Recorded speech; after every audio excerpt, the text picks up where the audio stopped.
nous avons donc le plaisir d'accueillir Laura Audasso. Vous êtes sociologue, chercheur rattaché à la chaire Migration et Société du Collège de France. Et vous êtes également associée à l'Université Paris-Cité et affiliée à l'Institut Convergence Migration, où vous participez notamment au projet Intimigre, qui est un travail collectif et collaboratif interdisciplinaire, interrogeant ce qu'est l'intimité en migration et ce que la migration fait à l'intimité. Donc vos travaux de recherche se situent à la croisée de la sociologie, anthropologie de la famille en migration, de la sociologie de l'action publique et du droit. Vous vous intéressez particulièrement au rôle de la vie privée et de l'intimité dans l'accès à la citoyenneté et à l'impact des normes migratoires, non seulement sur les personnes migrantes, mais aussi sur celles qui n'ont pas migré, et en particulier aux transformations de la famille en migration. Vous avez notamment mené une étude comparée entre la Belgique et l'Italie sur les couples binationaux face à la bureaucratie de l'immigration dans ces deux pays. Et vous avez également publié un article abordant l'utilisation des groupes d'entraide en ligne pour rechercher et partager des informations sur les pratiques de mariage dans un contexte de migration. Alors, comme exprimé en introduction générale, l'intimité ou les intimités en migration sont depuis assez récemment, mais de plus en plus étudiées pour tenter de définir cette notion, ce qu'elle implique, pour voilà, soulever différentes problématiques. Aussi, Laura Audasso, je vous laisse donc la parole pour 40 minutes d'intervention pour venir nous éclairer à travers vos travaux et ceux portés par le projet Intimigre de l'Institut Convergence Migration, ce que recouvrent les intimités en migration. Donc pour ce faire, vous nous expliquerez dans un premier temps ce que l'intimité fait à la migration et ce que la migration fait à l'intimité, en prenant l'exemple de la métamorphose des liens affectifs et familiaux. Donc on va vous laisser présenter qui vous êtes, vos travaux, les idées principales de votre intervention, avant que nous diffusions une capsule sonore, l'extrait d'un podcast intitulé Récits intimes, voix en partage, qui a été développé par le projet Intimigre justement pour mettre en lumière, je cite la description du projet, les attachements à des photographies, souvenirs perdus dans les aléas de la migration, support d'un bilan de santé, preuve de l'administration. Ces objets et les fragments de vie partagés par les personnes migrantes avec les chercheuses du projet, qui constituent la trame de la narration sonore, révèlent les enjeux de dévoilement aux frontières du public et du privé face aux institutions, mais aussi aux familles, aux amis. Donc après cet extrait, nous vous laisserons reprendre la parole pour aborder ensuite le cœur de votre intervention. Donc un grand merci Laura Audasso, je vous laisse donc prendre la parole. Merci à vous. Je vais partager mon écran. Déjà, bonjour à tous et à toutes. Je vais essayer de faire mon mieux avec la technologie. Donc, mon objectif aujourd'hui est d'essayer de vous introduire un peu à cette notion d'intimité et notamment, voilà, l'intimité en migration pour vous dire comme, ce concept n'est pas un concept facile à manier. Je voulais justement commencer par une présentation de moi-même qui a déjà été bien assurée par les organisatrices. Donc actuellement, moi je suis enseignante-chercheur contractuelle à l'université des Cergy Paris Université et je travaille donc avec un groupe de recherche qui s'appelle École, Mutation et Apprentissage, que peut-être quelqu'un parmi vous connaît, qui s'intéresse aux questions questions scolaires et d'éducation, mais aussi aux questions des formations et d'intervention sociale. Et je suis toujours affiliée à l'URMIS, donc à l'Université Paris-Cité, et à l'Institut Convergence Migration, et rattachée à la chaire Migration et Société du Collège des France. Mhm. Comme déjà dit, mes recherches portent sur la citoyenneté, que j'appelle une citoyenneté vécue, on va en parler tout à l'heure, et sur les questions d'inégalité, de racialisation, et je suis particulièrement intéressée à à le croisement entre les usages du droit, notamment de la migration et les droits sociaux, et tous les apprentissages, disons, plus informels, à la fois des migrants, de leurs familles et des personnes qui travaillent avec eux, donc des différents acteurs du social, des bénévoles, des militantes, d'avocats et d'autres acteurs. Voilà, je voulais juste vous dire voilà, que je m'intéresse à l'Europe, mais bon, l'Europe est très grande, donc je vais plutôt travailler en France, en Italie, et en Belgique et dans la région, disons, Afrique du Nord et Moyen-Orient, disons, pour mes compétences sur ces pays. De quoi allons-nous parler aujourd'hui? En fait, on va parler plutôt de l'intimité, justement, mais comment définir. Est-ce que définir l'intimité n'est pas peut-être une bonne entreprise. Je vais, comme déjà dit, on va écouter un petit extrait d'un podcast fait dans le cadre de ce projet Antimigre qui nous servira comme outil pour comprendre pourquoi, en fait, étudier ou essayer de comprendre l'intimité en train de se faire peut être utile. Et après, on travaillera plutôt sur d'autres aspects et on arrivera à des exemples plus concrets sur qu'est-ce que l'intimité dans le faire famille à migration, qu'est-ce que ça signifie intimité lorsqu'on doit faire valoir ses droits, et encore dans les questions d'habiter. Et après, on aura un temps d'échange.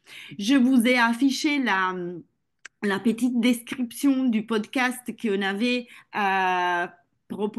fait pour l'exposition qu'on a réalisée avec le projet Antimigre. Et peut-être je laisse les organisatrices lancer les 3 minutes, juste le début du podcast. Situation. Des photos chargées d'émotions. La photo comme souvenir. Hiver 2018. Paris.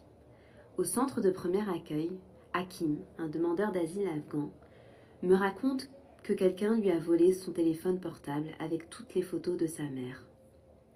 Durant une nuit froide qu'il a passée dehors, il explique sa situation. Au centre d'accueil, on lui répond sans vraiment l'écouter que tout ça, c'est fini et qu'il faut passer à autre chose. Hakim n'a cessé de chercher de l'aide tout au long de la journée. Derrière son sourire, il semble désemparé par la douleur d'avoir perdu les photos de sa mère qui est loin de lui. Sa maman qu'il ne reverra peut-être plus. Les photos sont une façon de préserver des liens familiaux, les souvenirs qui les traversent. Le vol de son téléphone portable lui fait revivre l'épreuve de l'exil, un déracinement. Hakim vient de perdre les seuls souvenirs qu'il avait apportés avec lui.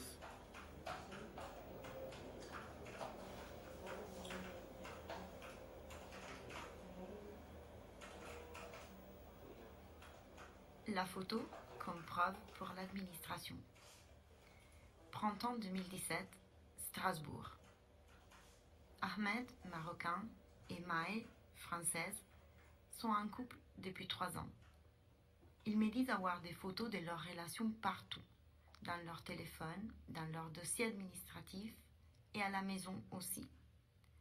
Ce sont les souvenirs des moments joyeux où ils ont pu se voir, où Maë a pu prendre des vacances, se payer un billet d'avion et rejoindre Ahmed, qui lui ne peut pas venir en France. Ahmed n'a pas encore obtenu son visa pour vivre avec Maë. La procédure va durer encore longtemps. Un parcours du combattant. Suspectés d'aimer pour les papiers, ils peuvent prouver leur relation en se prenant en photo tout le temps. Ils ne savent plus pourquoi. Ils affichent des bisous. Ils changent des lieux, d'arrière-plan. il demande à la famille et aux amis de s'unir à eux. Faut-il encore qu'ils acceptent leur couple? Ces clichés d'une vie amoureuse à distance étoffent leur dossier administratif. Mais ce n'est pas qu'une question de formulaire. Tout le monde pourra les regarder, les visionner, évaluer s'il s'agit d'un mariage blanc.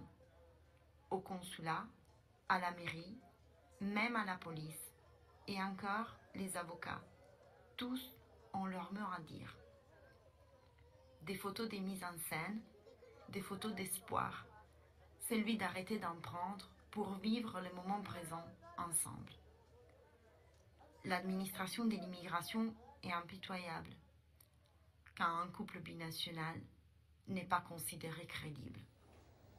Oui, alors ce petit extrait des podcasts nous permet de faire, enfin, de rentrer dans la question de l'intime, ou peut-être d'essayer de rentrer dans la question de l'intime. Parce que, voilà, il y a quoi dans les photos d'Hakim, dans son portable perdu, dans ses souvenirs qui, pour lui, sont très importantes, mais ils sont un peu minimisés, un peu amoindris par les responsables du centre, qu'ils ont bien d'autres choses à faire que penser à son portable et à ses objets, souvenirs. Et encore, bah, les couples binationaux, on pense à des photos de couple comme des objets assez personnels, peut-être, ou quelque chose que, bon, on n'a pas nécessairement envie de montrer à tout le monde. Et pour autant, ils sont des supports essentiels dans certaines situations pour les demandes des mariages que les couples entament à la mairie. Et donc, qu'est-ce que ces situations nous disent de l'intime? Comment on peut définir l'intime et de quelle perspective est-ce que l'intimité a donc la même forme qu'on soit ici en France ou qu'on soit en Afghanistan d'où Hakim vient ou encore si on est à Gaza sous les bombes aujourd'hui ou quelle forme prendre.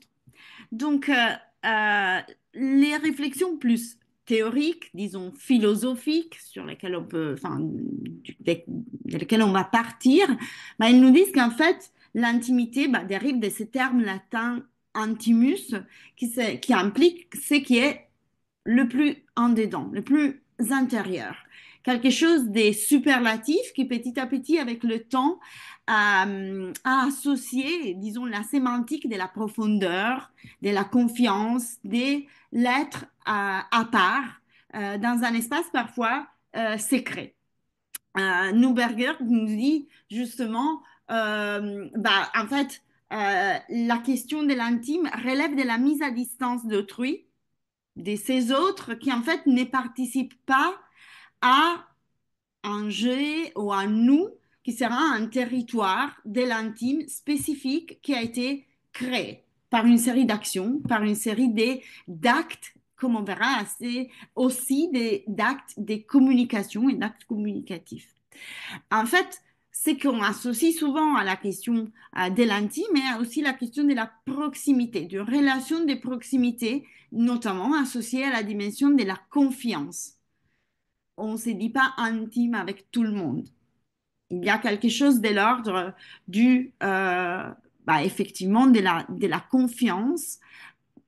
Et souvent, on voit la terminologie intime qui a explosé dans les études justement aussi sociologiques, en sciences humaines et sociales, notamment en relation à la nouvelle attention qui est portée aux questions relatives aux émotions qui, pour longtemps, ont été un peu mises à l'écart dans les études plus sociologiques, politiques, anthropologiques, comme des aspects plutôt relevant, par exemple, de la psychologie. Ben alors, les émotions, si vous vous intéressez aux sciences sociales, commencent à traverser la plupart des travaux depuis une vingtaine d'années au moins. Et donc, l'intimité vient ce renouveau de l'intérêt pour les émotions. Et donc, elle est associée aux questions des affects, à l'entre-soi, justement aux émotions, à la question du privé, à la sexualité, à l'aspect du soin aux autres, du care, au fait c'est construire des espaces avec donc des limites, des bornes. Et cela est assez intéressante parce que, en fait, ce qu'on verra, et en migration, cela a un rôle particulièrement central, mais on peut l'élargir à l'intimité dans toutes ces acceptions, au-delà du champ migratoire. Bah, la question de la frontière est fondamentale. Frontière, et je vous ai mis une traduction anglaise, parce que l'anglais est assez intéressant dans ce sens, propose deux termes pour, je le dis à vous que vous êtes expert d'interprétariat, mais utilise deux termes pour parler des frontières. Le border, qui est plutôt la frontière territoriale, ça pourrait être la frontière administrative, la frontière des États, mais aussi c'est que l'anglais définit le boundary, le O au pluriel, boundaries, donc les frontières entre groupes sociaux, des limites d'autres types que ceux administratifs. Et de manière intéressante, la question de l'intime semble relever d'un travail des frontières, mais un travail des frontières qui est effectué d'abord, puis on verra que c'est un travail des frontières aussi sur le border, mais d'abord sur ces boundaries, sur ces frontières qui sont des frontières des relations sociales et qui sont des frontières à la fois plus objectivables, donc des frontières sociales, qui peuvent par exemple démarquer l'accès aux ressources ou à certaines occasions sociales, ou des frontières plus symboliques, qui sont celles qui vont faire la distinction entre nous et vous, nous et les autres, pour marquer des groupes par différence des genres, par ethnie, par racialisation, par classe ou pour d'autres raisons. Et de manière assez intéressante, Chiara Piazzesi et d'autres auteurs, dans un article que je vous indiquais, là où dans les slides, vous allez avoir cette petite ligne verte avec les noms des auteurs, vous pourrez cliquer et accéder directement à un texte. En fait, elle parle des frontières comme des matrices d'attente légitimes dans certaines relations, qui permettent donc d'une certaine manière de choisir sur la base de ces frontières, qui fait partie de la relation d'une manière plus intime, justement, plus proche, ou qui est en dehors de la relation. Et donc, d'une certaine manière, ces frontières font un travail de création des bornes. Elles circonscrivent la relation. Et elles se fondent sur les travaux d'un sociologue allemand qui s'appelle Niklas Luhmann, qui parle des frontières comme, en fait, un travail qui émerge justement des gestes communicationnels, des actes, de la parole, des silences, et qui donc produisent du sens pour les personnes qui sont plus dedans à la relation et ne produisent pas le même sens pour qui est trop éloigné et ne fait pas partie de cette relation-là. Mais il explique aussi que produire du sens implique sélectionner, interpréter dans un paysage assez complexe d'informations et parfois d'incertitudes. N'est pas souvent, on ne comprend pas toujours la même chose de ce que notre interlocuteur voulait effectivement nous dire. Et donc, ce travail d'interprétation participe de la communication et participe d'une relation qui est plus ou moins proche. Et donc, selon Piazzesi, ce qu'on pense, c'est que les relations intimes sont stabilisées grâce à des attentes qui sont fondées sur des règles implicites, plus ou moins implicites, du sens, des symboles, des objets qu'on peut utiliser pour comprendre une relation. Si j'amène à quelqu'un des fleurs, la relation, le dialogue c'est la relation de proximité se passe d'une certaine manière. Si j'invite quelqu'un à sortir avec moi, j'utiliserai d'autres formes de règles et le sens par l'autre est compris si on est dans une relation qui révèle des attentes réciproques et on est dans la même logique des sens et on est capable de sélectionner ces sens. Mais de manière encore plus intéressante, Piazzesi dit en fait, toute cette théorie des relations, toute cette théorie de l'intimité, tout ce travail des frontières est compliqué parce que en réalité, on a du mal à saisir effectivement comment ces symboles travaillent au quotidien, comment ils sont opérationnalisés. Et donc, il faut, d'une certaine manière, observer directement ce travail des frontières fait par les individus. Et c'est ce qu'on a essayé de faire avec le projet qui a été cité, ce projet Antimigre, donc Intimité en migration, qui a donné lieu à une exposition à la Maison de l'architecture de l'Île-de-France, où en fait des chercheurs ont travaillé avec des artistes et avec des personnes en migration pour réfléchir à l'intimité. Mais pas nécessairement pour vouloir lui donner une définition à ce terme, mais plutôt pour penser comment l'intimité peut être un opérateur analytique, à la fois pour les chercheurs, donc pour comprendre ce qui se passe, comment les personnes en migration peuvent agir et agissent face au régime migratoire pour garder ou faire intimité dans des situations de précarité et de complexité. Et de l'autre côté, on supposait être un outil intéressant pour les personnes pour réfléchir à leur parcours même et pour peut-être des travailleurs sociaux et des personnes plus en première ligne, des praticiens, la question de l'intimité peut être aussi un opérateur analytique parce que peut permettre de prendre du recul sur sa propre expérience. Donc, on a mis en place des observations, un travail notamment autour de la photo. C'est pour cette raison aussi que, par exemple, le podcast essayait de repérer des fils de ce qu'on pense être à une vision, une idée de l'intime à partir de l'usage de la photo. Et on a donc à la fois travaillé dans des espaces intérieurs, dans les maisons des personnes, dans des espaces extérieurs, donc dans la ville. On a travaillé avec des récits bruts, par exemple des personnes qui hébergent des migrantes et qui racontent leur histoire, des personnes qui se trouvent en Grèce et qui voient leur île être occupée d'une certaine manière par ces migrants qui arrivent et qui sont après repoussés ou certains sélectionnés pour pouvoir demander l'asile en Europe.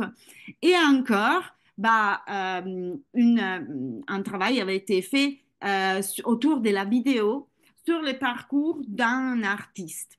Donc, si cela vous intéresse, vous avez le lien sur au cahier hypothèse qui permet de voir un peu les différents projets qui avaient été exposés. Mais pour nous aujourd'hui, la question intéressante, c'est qu'en fait, ce qui nous semblait important, c'était d'éviter une définition des surplombes pour arriver à quelque chose de plus concret, pour essayer de voir leur qu'on dit intime avec des personnes en migration, qu'est-ce que cela soulève dans leur récit, dans leur expérience quotidienne. Et donc, qu'est-ce qu'on a compris? On a compris que l'intimité n'est pas du tout un état de fait et pas du tout une modalité spatiale en tant que telle et n'est pas non plus une forme, disons, exceptionnelle des relations à soi et aux autres, de hyper-protection d'un espace.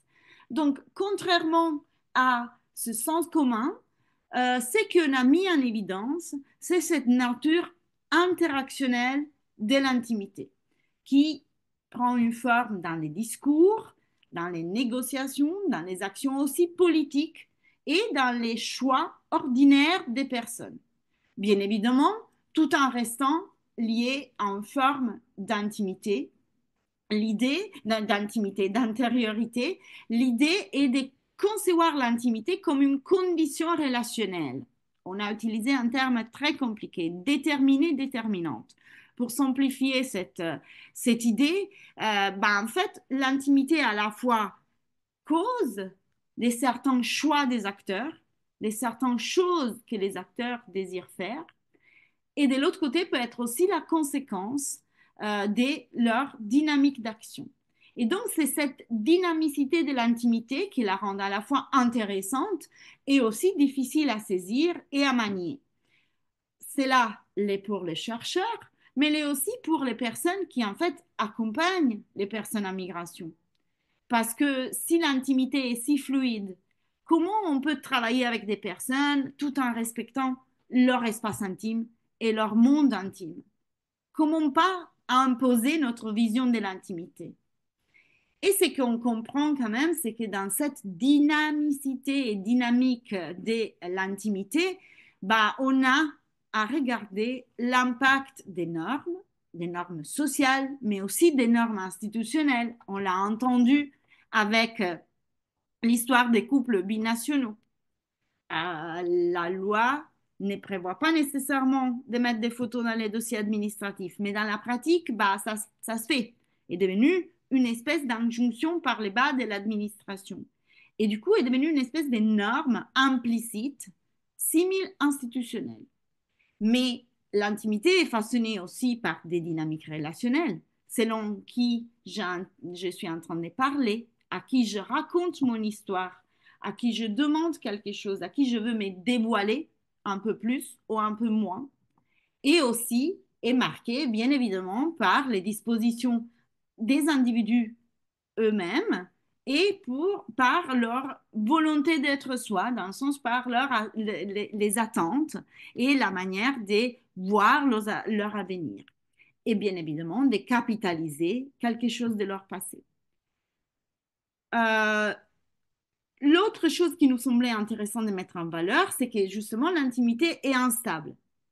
Et donc, cette instabilité est visible si on considère les différentes tensions qui habitent l'intimité des individus.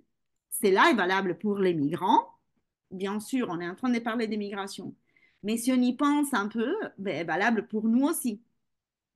Notre intimité est complètement et tout le temps tiraillée par des relations, des situations, des contraintes aussi, qui agissent comme des éléments perturbateurs d'un ordre qui peut être un ordre qu'on supposait être en place, qu'on supposait fonctionner bien, mais en réalité qui changera dans le temps et au fil du temps et des relations.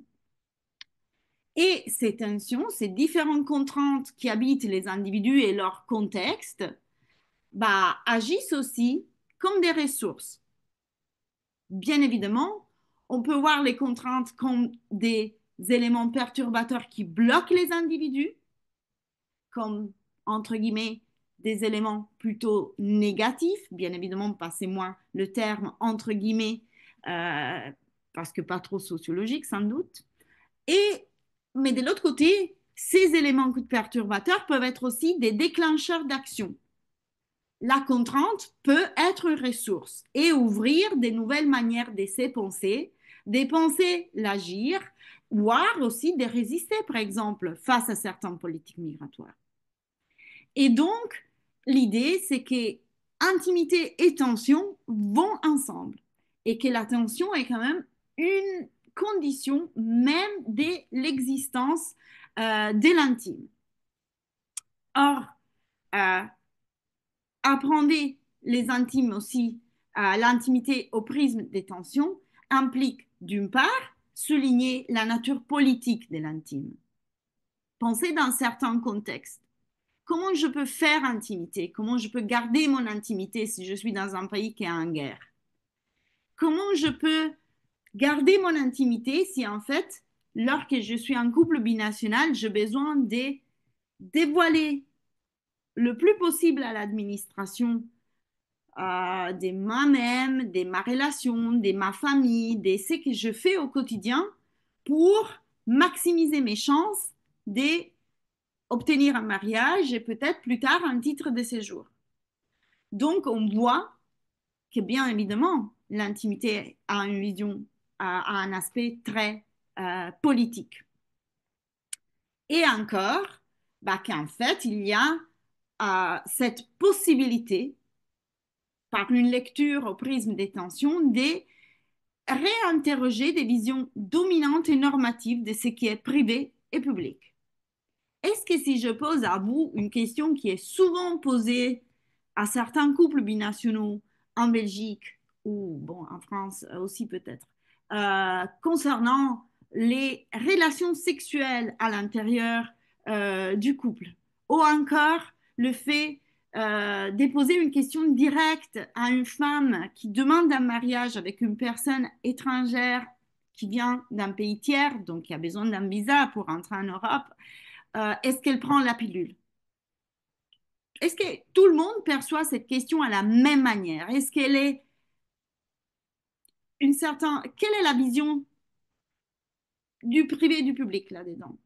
Quelle place j'ai pour ouvrir la porte à quelqu'un qui vient contrôler ma maison et comment je vois cette contrôle de maison? Donc, on voit que réfléchir aux tensions permet aussi de questionner et interroger la manière par laquelle des visions dominantes et normatives du privé et du public sont établies. Et donc, voir que ces visions-là ne sont pas stables. Donc, pour arriver à quelque chose un peu plus proche d'une définition satisfaisante, on peut dire qu'alors l'intimité est moins un espace à soi et elle est plutôt un espace à soi dans le monde. Dans un monde où on a des valeurs qui sont parfois concurrentes et donc qui peuvent être, qui doivent être aménagées par les individus, sélectionnées, interprétées, comme il nous disait Lemoine, et pour nous permettre de faire intimité. Et je vous ai mis une petite note pour,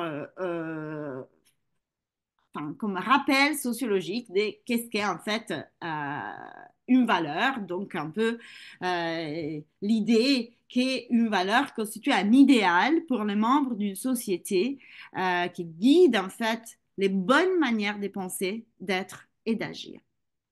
Mais si on rentre plus dans les détails et on essaye de regarder un peu rapidement la question de l'intimité comme elle est traitée dans la littérature sur la migration, on voit des grandes thématiques se déliner, se profiler et émerger. C'est notamment la question de la migration familiale, notamment de la réorganisation des relations affectives à distance, donc à travers le temps et l'espace, qui est mise en avant. Et l'intimité, là, est souvent travaillée. Et donc, on a toute la littérature sur les familles transnationales, le care, donc les personnes qui prennent en charge, qui prennent soin des autres, et aussi les travaux sur les nouvelles technologies de la communication. Comment faire intime si on vit sur Skype avec ma famille qui est restée au pays? Est-ce que c'est de l'intimité? Est-ce que c'est de la double présence? On peut parler d'intimité là? Oui, faut avoir. On a aussi des travaux qui portent plutôt sur la migration des travail. Et ce qu'on retrouve là, c'est toute la question de la marchandisation des relations intimes.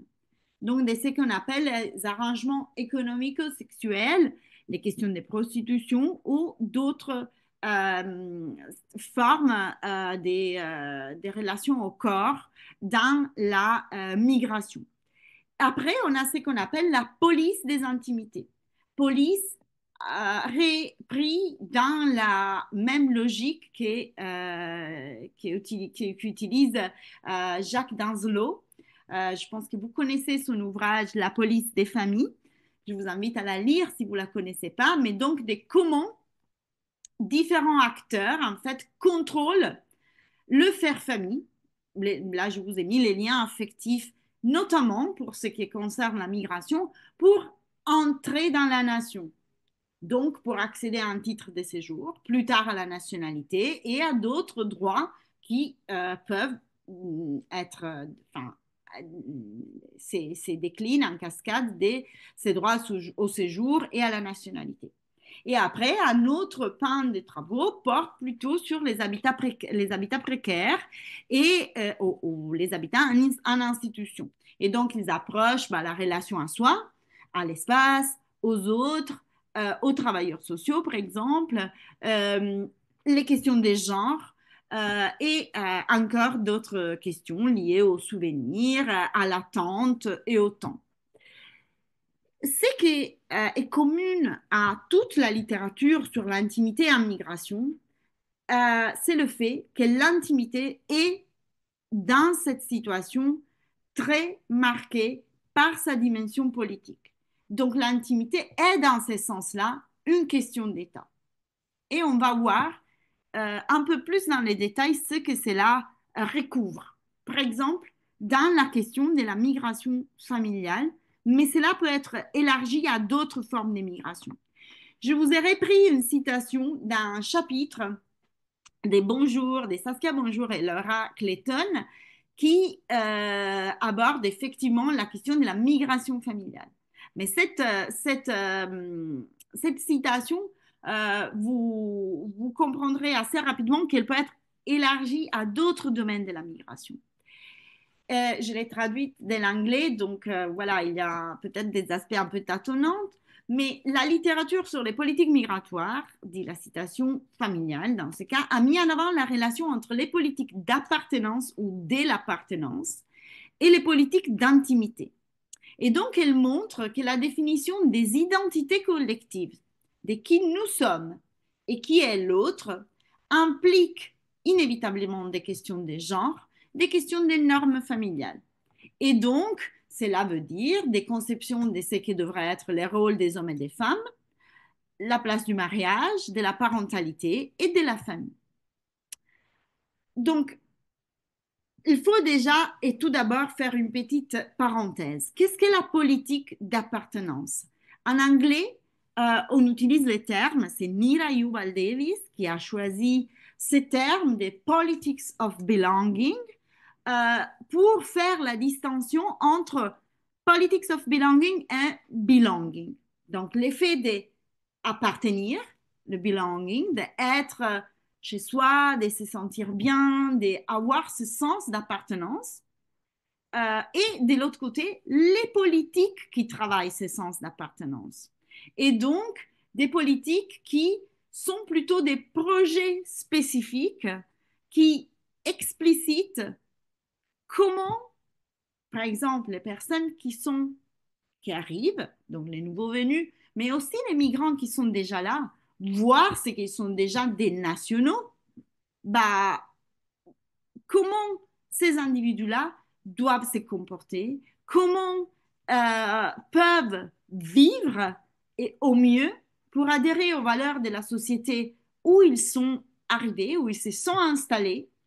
Et donc, d'une certaine manière, l'idée, c'est que ces politiques de l'appartenance risquent de travailler des questions liées au nationalisme, des questions liées au racisme et des questions plus vastes qui relèvent en fait, comment un État, à travers ces politiques différentes, qui peuvent être des politiques sociales, des politiques migratoires et d'autres politiques, même des politiques familiales ou des droits civils, sont en fait des politiques qui permettent de créer la frontière entre nous et les autres, de dire ce qui est plus adapté à rentrer dans le nous et ce qui en fait n'a pas les bonnes caractéristiques pour y rentrer. Et du coup, on se retrouve au même point de départ. En fait, ces politics of belonging font ce que Crowell appelle le dirty work of boundary maintenance, le sale boulot des préservations des frontières entre groupes sociaux. Et on revient à ce qu'elle disait Piazzesi, dans l'intimité, on a ce travail d'aménagement de la frontière, d'aménagement de ces boundaries, donc de ces frontières entre groupes sociaux qui démarquent qui est dedans, qui est plus intime et qui est plus éloigné. Et donc, il y a un processus, un travail d'inclusion et d'exclusion qui est fait et aussi un processus intersectionnel. Donc, il travaille des questions des genres, des questions des racialisations, des questions liées à la religion. Imaginons comment les politics of belonging marquent en fait la question, par exemple, l'inassimilabilité, par exemple, de la population musulmane ou la difficulté à assimiler cette population. Alors, ça fait quelques années, ce travail des frontières, ce sale boulot était fait, par exemple, vis-à-vis des migrants italiens qu'on n'aimait pas nécessairement. Actuellement, bah, la frontière s'est déplacée sur d'autres populations. Et on va vers des exemples. Dans le podcast, on a entendu l'exemple des couples binationaux. Les couples binationaux, c'est un bon exemple en fait du faire famille à migration et de comment l'État s'introduit dans la vie de couple et de manière assez contre-intuitive, même dans la vie de ses propres citoyens. Bien évidemment, l'État s'introduit dans la vie de ses propres citoyens avec ses différentes politiques. Mais là, il rentre dans la vie de son citoyen par le biais des politiques migratoires. Alors qu'en fait, les politiques migratoires, théoriquement, sont plutôt adressées aux personnes en migration. Mais du coup, le fait de choisir de se mettre en couple, voire se marier avec un partenaire qui n'est pas français, impose toute une série de passages pour les couples binationaux et pour donc les Français eux-mêmes. Parce que souvent, selon les caractéristiques du partenaire étranger, selon son statut administratif, on vient de le dire sur la question de l'irrégularité, par exemple, selon la différence d'âge, selon l'origine, bah, il y a l'idée que parfois certains couples ne sont pas réels et qu'en fait l'union soit juste une forme de détournement de ce qu'on appelle l'institution du mariage pour accéder au territoire. Et c'est là, et cette justification permet une nouvelle police des frontières intimes de la nation, donc l'intromission dans la vie des partenaires. Des dossiers administratifs qui intègrent des documents considérés souvent privés, des billets d'avion, des preuves des vies communes et autres choses, des mairies des procureurs et donc des policiers qui interrogent des couples comme s'ils étaient des criminels et qui comparent les réponses aux mêmes questions pour essayer de s'en sortir avec cette idée de la suspicion et décider si c'est un véritable couple. Et donc, ce qu'on voit, c'est que ces lois et surtout, en fait, les pratiques administratives sont désormais poussées très loin et vont rentrer dans l'intimité de ces couples, dans la construction de leur vie privée, au moins. Et dans un article qui est paru pour la revue Enfance, Famille, Génération que vous trouvez en ligne, j'ai essayé de proposer quelques situations que j'avais repérées en interrogeant certains couples. Et donc, je proposais des situations dans lesquelles la loi et l'administration rentrent dans l'intimité des couples et produisent des intimités à deux vitesses.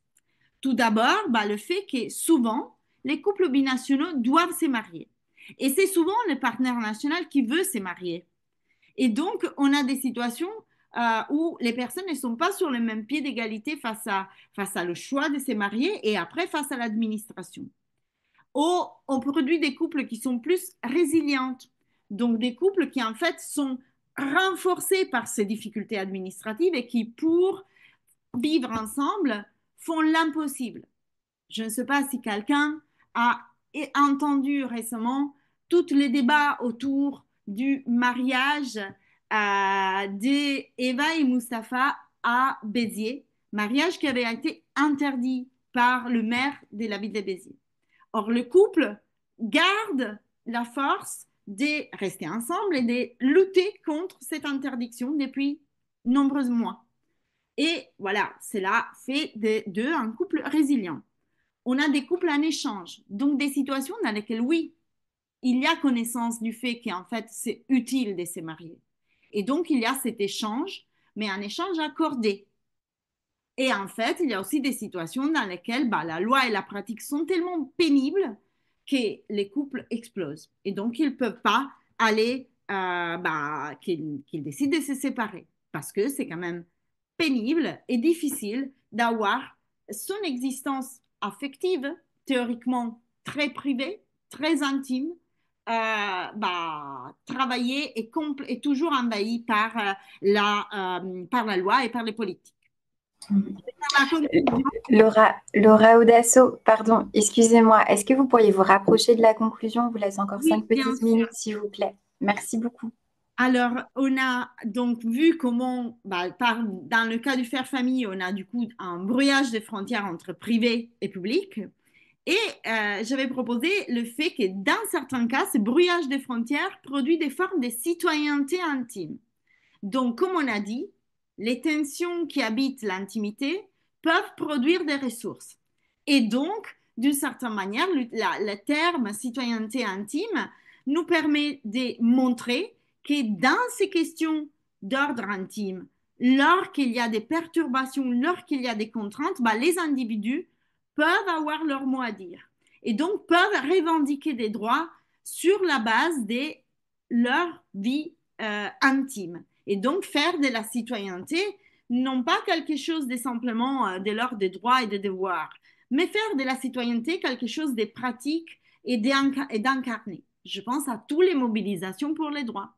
Je pense au cas d'Eba et Mustapha où les deux sont en train de raconter leur histoire, de demander que leurs droits soient respectés. Et comme était dit au début dans ma présentation, j'ai essayé de travailler aussi sur l'intimité comme un objet, comme une compétence. Par exemple, si on observe ce qui se passe dans les groupes en ligne, moi j'observais celles qui s'occupent des couples binationaux, mais il y en a pour tout type d'immigration. Il y a les travaux très intéressants d'une chercheuse qui s'appelle Julia Descamps, qui porte sur le regroupement familial, qui montre comment dans les groupes en ligne, il y a un travail de dévoilement de son intimité pour pouvoir en contrepartie obtenir des informations. Et donc, comment aussi les réseaux sociaux participent d'un travail sur l'intime et participent du brouillage de la frontière entre l'intime et le privé. Bien évidemment, avec un objectif différent de celui de l'administration, par exemple. Parce que là, l'objectif est un peu contraire. C'est l'objectif de contrebalancer les limites des politiques migratoires. Un petit aspect encore sur la question de l'habité.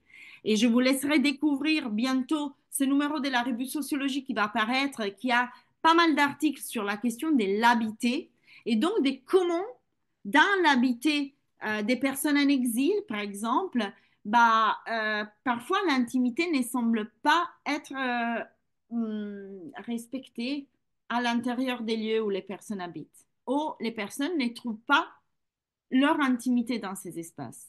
Mais l'intimité se renouvelle et va se recréer dans les espaces extérieurs par les relations de sociabilité, par l'usage de la ville, par exemple.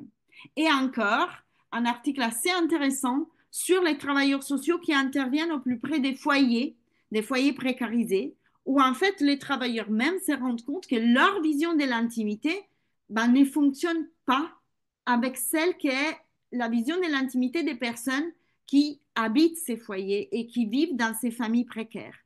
Et donc, ce qu'on voit, c'est que parfois l'intimité est moins une question d'espace, mais justement plutôt une question des relations. Et pour conclure, alors, qu'est-ce qu'on a vu? Que dans la migration, il y a bien évidemment un aspect fort d'instabilité de l'intimité, qui donc relève quelque chose de la complexité de la migration et de la complexité du processus de passage d'un espace où on pensait avoir des ancrages et une certaine appartenance vers des espaces inconnus où, par ailleurs, il y a des politiques de l'appartenance qui agissent sur nous-mêmes et donc qui nous imposent de retravailler notre intimité. Puis, l'idée que c'est important de penser l'intimité comme un rapport, donc à soi, aux autres, à des objets, et comme une manière dynamique d'être dans le monde et donc de se relationner avec ces autres, avec ces objets, que ce soit l'institution, les travailleurs sociaux, les amis et encore d'autres personnes. Et en fait, la question de comprendre comment ces personnes en migration font intimité dans la complexité Et donc, de s'intéresser aux gestes, aux préoccupations, aux attentes, aux différents symboles de ce que l'intimité peut recouvrir. Et bien évidemment, bah, la question de l'espace, entendu pas nécessairement dans son sens plus local, géographique, mais dans une optique d'environnement avec des objets, avec des normes, avec des valeurs, et donc comment celui-ci peut travailler les intimités et les modifier, voire les changer au fil du temps. Je vous ai proposé quelques questions pour déclencher le débat et surtout, je vous montre aussi encore à la fin, je vous ai mis une petite bibliographie pour vous repérer dans les différentes citations et références mentionnées. Mais voilà, pour déclencher la discussion, peut-être je proposais ces questions, mais ce n'est que quelques-unes que j'ai essayé de faire. Je vous remercie pour votre écoute.